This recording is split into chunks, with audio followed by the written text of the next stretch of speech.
Hi guys, and so for this video, samahan niyo ako gumawa ng ating order. So dito, nakikita niyo naman, ayan, bumibili ako ng Red Horse. Kasi yan ang ilalagay natin sa buki.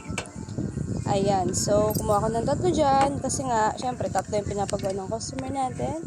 So nasa Pure Gold ako nun guys. Ayan, piniflex ko yung Red Horse na binili ko.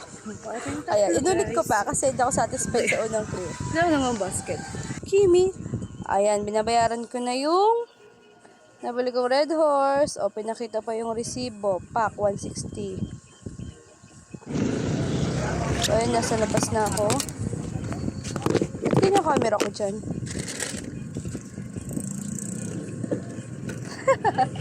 Hindi ko alam ba't ganyan yung video ko. So, basta pauwi na ako na.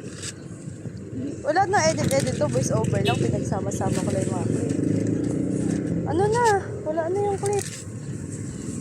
Nasaan yung cellphone ko? Nasa bulsa ba to? Bakit di nagre-record? Anong klaseng vlogger naman to? Hindi naman nare-record yung ginagawa.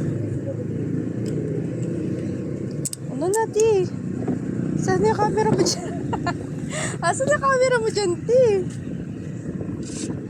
Hindi pa talaga pwede mag-vlog to, ha? Wala, naiinip na ako. Saan ka na dyan, te? Pakita mo na yung ginagawa mo, te. Ayan, naka-helmet na. Pinakita na yung daan. Nag-picture pa nga. Mirror camera pa. Mirror shot pala. Mirror camera. Pinakita pa yung ITC. Pinakita pa. Pak, nakauwi na agad. Nakauwi na yan agad, ah. For the ready na nang gagamitin. Pakak, tapos na. Ang bilis, diba? Tapos agad. Tinamad na kasi ako nag-record, be.